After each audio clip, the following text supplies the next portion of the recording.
ഇന്ന് എന്നോട് പങ്കുവെക്കാൻ പറഞ്ഞൊരു ഭാഗം പരിശുദ്ധ അമ്മ സഹീവൻ മാളികയില് ശിഷ്യന്മാരോട് കൂടെ ഇരുന്ന് പ്രാർത്ഥിക്കുകയും സഭ രൂപപ്പെടുത്തുകയും ആ കൂട്ടായ്മയിൽ പരിശുദ്ധാത്മാവ് നിറഞ്ഞത് നമ്മൾ ഓർക്കുകയാണ്. രണ്ട് കാര്യങ്ങൾ നമ്മൾ ഈ ഒരു കാര്യത്തെക്കുറിച്ച് ചിന്തിക്കുമ്പോൾ ഓർക്കുന്ന ഒന്നാണ്. ഒന്ന് കൂട്ടായ്മ, രണ്ടവിടെ പരിശുദ്ധ അമ്മയുടെ മാധ്യസ്ഥം അല്ലെങ്കിൽ സാന്നിധ്യം.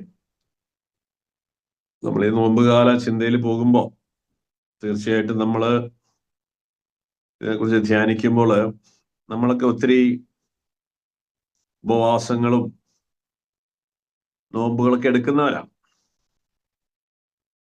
എന്നാൽ ഇതിനേക്കാൾ പകരം ഒരു 40 ദിവസം ഇറച്ചി കഴിക്കാണ്ടിരിക്കുക, അല്ലെങ്കിൽ 50 ദിവസം ഇറച്ചി മീൻ കഴിക്കാണ്ടിരിക്കുക, അല്ലെങ്കിൽ എന്തെങ്കിലുമൊക്കെ സാധനങ്ങൾ വർജിക്കുക എന്നുള്ളത് നമ്മുടെ നോമ്പിന്റെ ഒരു ഭാഗമാണ്. എന്നാൽ പരിശുദ്ധാത്മാവ് നമ്മളിൽ വരുന്നതും നമ്മളിൽ പ്രവർത്തിക്കുന്നതും ഇങ്ങനെ എന്തെങ്കിലും കുറച്ച് കാര്യങ്ങൾ വർജിച്ചാൽ മാത്രം വരില്ല. പരിശുദ്ധാത്മാവ് പ്രവർത്തിക്കുന്നത് ഒരു കൂട്ടായ്മയിലാണ്. 133 സങ്കീർത്തനം നമ്മൾ വായിക്കാറില്ല, സഹോദരർ ഏകമനസ്സായി വസിക്കുന്ന സ്ഥലം എത്ര വിശുദ്ധമാണ്. അവിടെയാണ് ദൈവത്തിന്റെ അനുഗ്രഹങ്ങളും കൃപയും പരിശുദ്ധാത്മ അഭിഷേകവും ഒക്കെ ഒഴുകുന്ന സ്ഥലം അവിടെയാണ്. ത്രിത്വൈക ദൈവത്തിന്റെ കൂട്ടായ്മ അവിടെയാണ് പരിശുദ്ധാത്മ. യഥാർത്ഥത്തിൽ പിതാവിന്റെയും പുത്രന്റെയും സ്നേഹ കൂട്ടായ്മയിൽ ഉത്ഭവിക്കുന്ന ആളാണ് പരിശുദ്ധാത്മാവ്. അപ്പൊ ഈ പരിശുദ്ധാത്മാവ് ആദിമ സഭയിൽ വരുമ്പോൾ നമ്മൾ മനസ്സിലാക്കേണ്ടത് നമ്മളെപ്പോഴും പ്രാർത്ഥിക്കുന്ന ഒരു പ്രാർത്ഥനയാണ്. ശ്ലീഹന്മാരിൽ നിറഞ്ഞതുപോലെ ഞങ്ങളിൽ വന്ന് നിറയണേന്ന് നമ്മൾ പ്രാർത്ഥിക്കാറുണ്ട്. നമ്മൾ ഒത്തിരി പാടിയിട്ടുള്ള പാട്ടാണ്.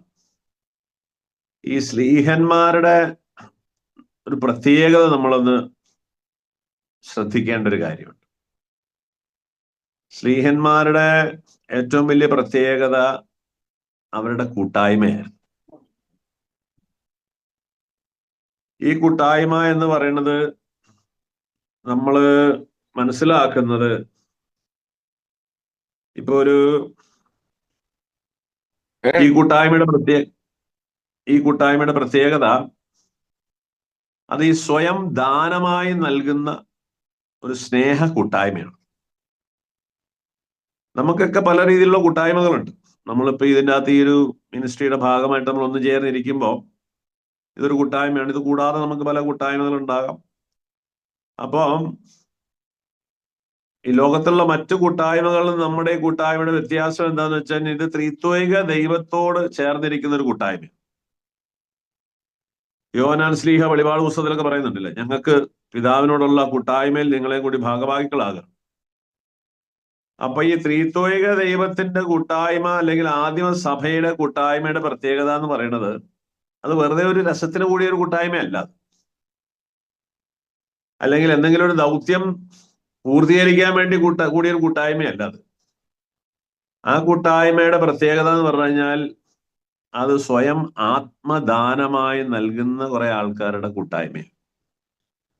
കൃത്യമായി പറഞ്ഞാൽ സ്വന്തം ഇഷ്ടങ്ങൾ, സുഖങ്ങൾ, സന്തോഷങ്ങൾ, സമ്പത്ത്, താല്പര്യങ്ങൾ എല്ലാം അവരന് വേണ്ടി ബലിയായി അർപ്പിച്ച കുറെ ആൾക്കാരുടെ കൂട്ടായ്മയാണ്. ഇതാണ് ത്രിത്വൈക ദൈവത്തിന്റെ പ്രത്യേകത. സ്വയം ആത്മദാനമായി നൽകുന്ന സ്നേഹത്തിന്റെ കൂട്ടായ്മ. ഇതൊരു രക്തസാക്ഷിത്വമാണ്, ഇതൊരു ബലിയാണ്. ഈ ഒരു ബലി ജീവിതത്തിലേക്കാണ് ദൈവം നമ്മളെ വിളിക്കുന്നത്. നമ്മളിപ്പം ലോകത്തെല്ലായിടത്തും പോയിട്ട് എല്ലാ മനുഷ്യരും സുവിശേഷം പറയുക, അല്ലെങ്കിൽ കുറെ ആത്മാക്കളെ സുവിശേഷം എത്തിക്കുക, അതല്ല നമ്മുടെ ദൗത്യം. അത് നമ്മുടെ ഇങ്ങനെ ഒരു ബലി ജീവിതം നയിക്കാൻ തയ്യാറാകുന്ന ഒരു പറ്റം മനുഷ്യരിൽ പരിശുദ്ധാത്മാവ് ചെയ്യുന്ന പ്രവൃത്തിയാണ്. അപ്പൊ അവിടെയാണ് അതിന് ഫലമുണ്ടാകുന്നത്.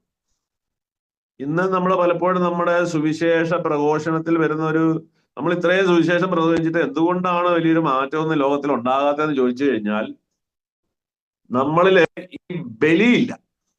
നമുക്ക് സുവിശേഷം പറയാന്നുള്ളത് നമുക്കൊരു ആവേശമാണ്, ഒരു താല്പര്യമാണ്.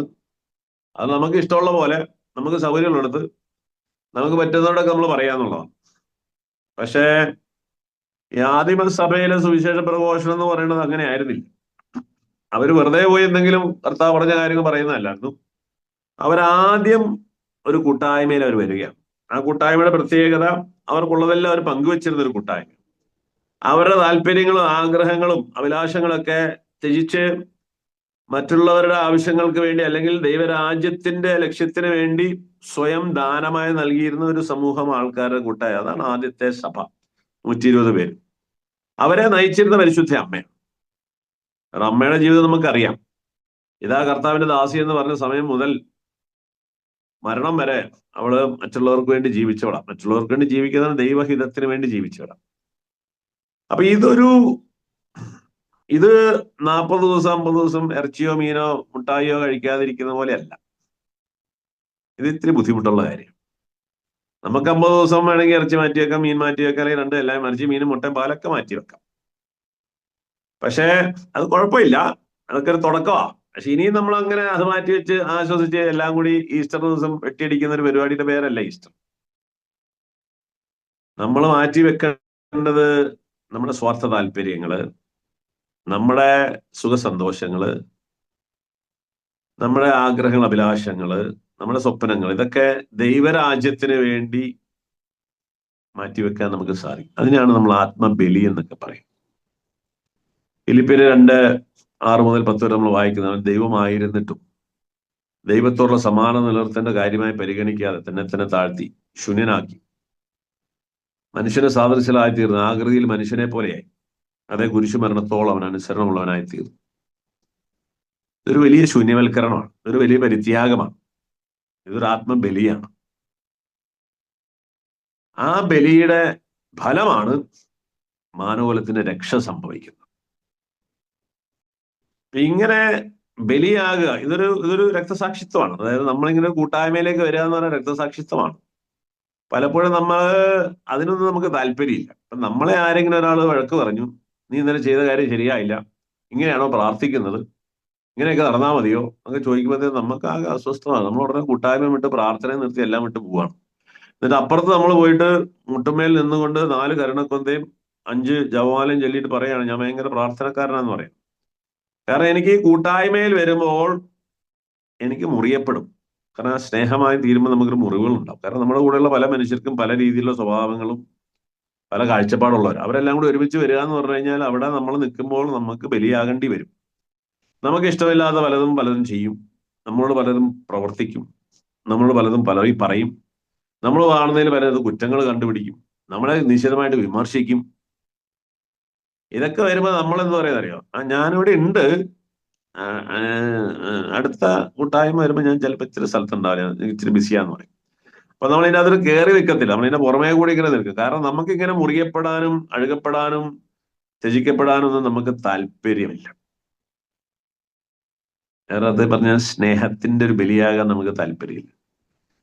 അങ്ങനെ ബലിയാകാൻ താല്പര്യമില്ലാതെ നമ്മളൊരു കൂട്ടായ്മയിൽ വന്നു നിന്നിട്ട് അവിടെ പരിശുദ്ധാത്മാവ് പ്രവർത്തിക്കില്ല. ആദിമസഭയുടെ പ്രത്യേകത, അവിടെ പരിശുദ്ധ അമ്മ ഉണ്ടായിരുന്നതിന് പ്രത്യേകതയ്ക്ക് ഈ അമ്മയൊക്കെ ഇങ്ങനെ ഒരു ബലിജീവിതം നയിച്ചിരുന്നവളാണ്. അതുകൊണ്ടാണ് പരിശുദ്ധാത്മ അവരുടെ കൂടെ ഉണ്ടായിരുന്നത്. അതാണ് 133 സങ്കീർത്തനം, സഹോദര ഏകമനസ്സെ ഒരുമിച്ച് വസിക്കുന്ന സ്ഥലം. ഏകമനസ്സെ ഒരുമിച്ച് വസിക്കുക എന്ന് പറഞ്ഞാൽ ഭയങ്കര ബുദ്ധിമുട്ടാണ്. കാരണം നമ്മളെ ഇഷ്ടങ്ങളും താല്പര്യങ്ങളും ആഗ്രഹങ്ങളും നമ്മൾ ബലിയർപ്പിക്കണം. വേറൊരാളുടെ താല്പര്യങ്ങളും ആഗ്രഹങ്ങളും നമ്മൾ ഏറ്റെടുക്കണം. ചിലപ്പോൾ നമ്മൾ വിചാരിക്കുന്ന ഘടകവിരുദ്ധമായിട്ട് മറ്റുള്ള നമ്മൾ പെരുമാറും. നമ്മൾ ചെയ്യുന്ന സൽപ്രവർത്തികളെ നിശ്ചിതമായി വിമർശിക്കും. ഇതൊക്കെ വരുമ്പോൾ നമുക്ക് ഇട്ടേച്ച് പോകാനൊരു താല്പര്യം തോന്നും. എന്തിനാ ഇവിടെ നിൽക്കുന്നത്, വെറുതെ എന്ത് ചെയ്താലും നമുക്ക് കുറ്റവും കുറവുകളൊക്കെയാന്ന് പറയുമ്പോൾ നമുക്കത് ഇട്ടേച്ച് പോകാനുള്ള ഒരു ടെൻഡൻസി ഉണ്ട്. അതുകൊണ്ട് പറഞ്ഞ ഈ കൂട്ടായ്മ ഒരു ബുദ്ധിമുട്ടാണ്. എന്നാൽ ഈ കൂട്ടായ്മയിലാണ് ആത്മാവ് പ്രവർത്തിക്കുന്നത്. മത്തായി 18:10 പറയാം, നിങ്ങൾ 2 or 3 പേർ എന്റെ നാമത്തിൽ, കാരണം എന്റെ നാമത്തിന് പ്രത്യേകതയുണ്ട്. എന്റെ നാമം എന്ന് പറഞ്ഞാൽ സ്വർഗത്തിൽ നിന്ന് ഇറങ്ങി വരുമ്പോൾ തൊട്ട് എല്ലാം ത്യജിച്ചവന്റെ നാമമാണ്. അവരന് വേണ്ടി ജീവിച്ചതിന്റെ നാമം. ഒരു ദിവസം പോലും സ്വന്തം ഇഷ്ടത്തിന് വേണ്ടി ജീവിക്കാത്തവന്റെ പേരാണ് യേശു എന്ന നാമം. അപ്പൊ എന്റെ നാമത്തിൽ നിങ്ങൾ ഒരുമിച്ച് കൂടുമ്പോൾ നിങ്ങൾക്ക് ആ മനോഭാവം ഉണ്ടായിരിക്കണം, ആ കാഴ്ചപ്പാട് ഉണ്ടായിരിക്കണം, ആ ഒരു രീതി ഉണ്ടാവും. അങ്ങനെ നമ്മൾ ഒരുമിച്ച് കൂടുമ്പോൾ ഞാൻ നിങ്ങളുടെ മധ്യം ഉണ്ടായിരിക്കും, ഉറപ്പാ. എവിടെ കൂടിയാലും ഞാൻ നിങ്ങളുടെ കൂടെ ഉണ്ടായിരിക്കും. എന്നിട്ട് പറയാം, നിങ്ങൾ രണ്ടുപേരും യോജിച്ച് എന്ത് കാര്യം ചോദിച്ചാലും ഞാനത് നൽകി തരും. ഈ രണ്ടുപേരും യോജിക്കുക എന്ന് പറഞ്ഞാൽ ഇത്തിരി ബുദ്ധിമുട്ടാണ്. ശാരീരികമായിട്ട് യോജിക്കാം, കൂടെ ഇരിക്കാം, പക്ഷെ ആത്മാവിൽ ഒന്നാകണമെങ്കിൽ ഈ ബലിയാകാൻ തയ്യാറായിട്ടുണ്ടെങ്കിൽ അത് പറ്റുള്ളൂ. അതുകൊണ്ട് പ്രിയമുള്ളവരെ, നമ്മളും ഇങ്ങനെയൊരു നോമ്പ് കാലത്തില് ഇങ്ങനൊരു ബലി ജീവിതത്തിലേക്ക് വരാൻ നമ്മളെ സ്വർഗം വിളിക്കുകയാണ്. വെറും 40-50 ദിവസം ഇറച്ചി മീനും കഴിച്ചില്ല എന്ന് സംതൃപ്തിപ്പെട്ടിരിക്കരുത്. അതുകൊണ്ട് പ്രത്യേകിച്ച് വലിയ കാര്യം, കാരണം അതിനേക്കാൾ വലിയ തീവ്രമായ നോമ്പ് കഴിഞ്ഞിട്ട് നമ്മുടെ മുസ്ലിം സഹോദരങ്ങൾ അവരെന്ത് നേടിയെന്ന് വെച്ച് കഴിഞ്ഞാൽ ഒന്നും നേടിയിട്ടുണ്ടാവില്ല. കാരണം അതൊക്കെ നമ്മുടെ ഒരു സന്തോഷത്തിന് വേണ്ടിയിട്ടാണ്, അല്ലെങ്കിൽ നമ്മുടെ കാര്യം നടക്കാൻ വേണ്ടിയിട്ടാണ്.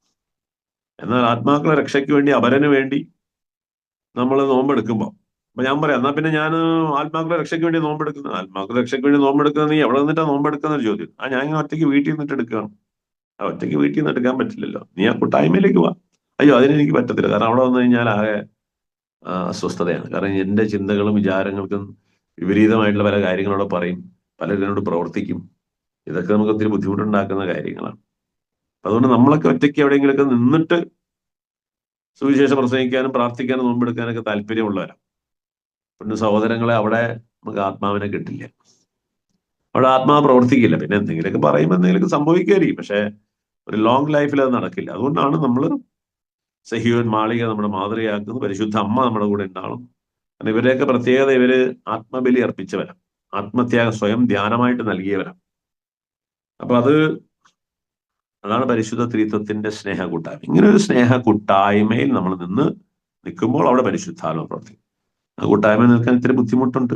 അവിടെ മുറിയപ്പെടും, അവിടെ ബലിയാകപ്പെടും, രക്തം ചിന്തപ്പെടും, അല്ലെങ്കിൽ രക്തസാക്ഷിത്വം, സൈലന്റ് ആയിട്ട് രക്തസാക്ഷിത്വം നമ്മൾ നിർവഹിച്ചാൽ ഇങ്ങനെ ഒരു കൂട്ടായ്മയിലൊക്കെ നമുക്ക് നിൽക്കാൻ പറ്റും. അങ്ങനെ ഒരു കൂട്ടായ്മയായിരുന്നു ആദിമസഭ. അതുകൊണ്ട് നമുക്ക് പ്രാർത്ഥിക്കാം, ഈ നോമ്പ് കാലത്ത് ഇതുപോലെയുള്ള ഒരു ബലി ജീവിതം നയിക്കാൻ, ഒരു ആത്മബലിയായി സമർപ്പിക്കാനൊക്കെയുള്ള ഒരു ശക്തിയും കൃപയും തരണേന്ന് നമുക്ക് പ്രാർത്ഥിക്കാം. നമുക്ക് നോമ്പ് കാലത്ത് അതിനുള്ള ശക്തി കർത്താവ് തരട്ടെ. നമ്മുടെ കൂട്ടായ്മ കുറെ കൂടി ശക്തി പെറട്ടെ. ആത്മാവിന്റെ വലിയ അഭിഷേകം അതിലുണ്ടാകട്ടെ. ലോക സുവിശേഷവൽക്കരണം നമ്മുടെ ഒരു സ്വപ്നമാണ്. അതൊക്കെ നടത്തണമെങ്കിൽ ഇതുപോലെയുള്ള ബലിയാകാൻ തയ്യാറുള്ള, ആത്മപരിത്യാഗം നടത്താൻ തയ്യാറുള്ള കുറെ മനുഷ്യർ ഒരുമിച്ച് ചേരുമ്പോൾ കർത്താവ് അവിടെ പ്രവർത്തിക്കും. വലിയ നമ്പറിന്റെ ഒന്നും ആവശ്യമില്ല, 1000-ങ്ങളും 10,000-ങ്ങളും ആവശ്യമില്ല. ഇങ്ങനെ ബലിയാകാൻ തയ്യാറുള്ള ഒരു കൂട്ടം കുറച്ച് പേര് മതി. ആദിമസഭയിൽ 120 പേരുണ്ട്, അവരാണ് ലോകത്തെ മുഴുവൻ ഇളക്കി മറിച്ചവർ. മതി, നമുക്കതൊക്കെ മതി. അപ്പൊ അതിനുവേണ്ടി ഒരുങ്ങാം. നമുക്കൊന്ന് ആത്മശോധന ചെയ്യാം. ഞാനൊരു കംഫർട്ട് സോണിൽ നിൽക്കുകയാണോ, അതോ ഞാൻ നമ്മുടെ ഈ കൂട്ടായ്മയിലേക്ക് ഇങ്ങനെ ഇറങ്ങി വന്നിട്ടുണ്ടോ? ഇറങ്ങി വന്നപ്പോഴൊക്കെ എനിക്ക് കുറച്ച് മുറിവുകളും വേദനകളൊക്കെ ഉണ്ട്. അപ്പൊ തന്നെ ഞാൻ പതുക്കെ പുറകോട്ട് കയറിയിരുന്നു. പോരാ, നമുക്ക് ഇറങ്ങണം, ബലിയായി തീരണം. അപ്പം അതിനുള്ള കൃപ കർത്താവ് തരട്ടെ. അമ്മയോട് നമുക്ക് പ്രാർത്ഥിക്കാം. മാതാവിനെ പോലെ നമുക്കറിയാം, തന്റെ പുത്രനെ ഒറ്റിക്കൊടുത്തവരെയും തള്ളി പറഞ്ഞവരെയും കുരിശില് ബലിയായപ്പോൾ ഇറങ്ങി ഓടിപ്പോയവരൊക്കെ ചേർത്ത് പിടിച്ച ഒരു അമ്മയാണ്. അമ്മ എല്ലാത്തിനും പുറകെ നടന്ന് എല്ലാത്തിനും ചേർത്ത് പിടിച്ച് സഹീവന്മാരിൽ കൂട്ടിച്ചേർക്കുമ്പോൾ നമുക്കറിയാം എന്തൊരു കഷ്ടപ്പാടുണ്ടെന്ന് അറിയാം. കാരണം 12 വഴിക്ക് പോയവരാണ്. യേശു മരിച്ചു കഴിഞ്ഞപ്പോൾ എല്ലാം പല വഴിക്ക് പോയി. പക്ഷെ അതിനെല്ലാം കുറ്റപ്പെടുത്താതെ വഴക്ക് പറയാതെ ചതിച്ചവനെ, ഒറ്റുകൊടുത്തവനെയും തള്ളി പറഞ്ഞവനെയൊക്കെ ചേർത്ത് പിടിച്ചൊരമ്മ. അതങ്ങനെ ബലിയായ ജീവിതം നയിക്കുന്നവർക്കേ പറ്റുള്ളൂ. സ്വന്തം താല്പര്യങ്ങൾ നോക്കാതെ, മറ്റുള്ളവരെ കുറവ് പരിഗണിക്കാതെ അവരെ ചേർത്ത് പിടിക്കാൻ പറ്റണം. ആ അമ്മയോട് നമുക്ക് പ്രാർത്ഥിക്കാം. നമ്മുടെ കൂടെയുള്ളവരെ കുറവുകൾ പരിഗണിക്കാതെ അവരോട് ചേർന്ന് നിന്ന് അവരിൽ നിന്ന് കിട്ടുന്ന മുറിവുകളൊക്കെ ഒരു ബലിയായി സമർപ്പിക്കാൻ മാതാവേ, നീ സമർപ്പിച്ചത് ഞങ്ങൾക്കും കൃപ തരണേ എന്ന് പ്രാർത്ഥിക്കാം. നന്മ നിറഞ്ഞ മറിയമേ സ്വസ്തി, കർത്താവ് അങ്ങയുടെ കൂടെ സ്ത്രീകളിൽ അങ്ങ് അനുഗ്രഹിക്കപ്പെട്ടവളാണ്. അങ്ങയുടെ ഉദരത്തിൻ ഫലമായി ഈശോ അനുഗ്രഹിക്കപ്പെട്ടവനാണ്. പരിശുദ്ധ മറിയമേ തമ്പുരാന്റെ അമ്മേ, പാപികളായ ഞങ്ങൾക്ക്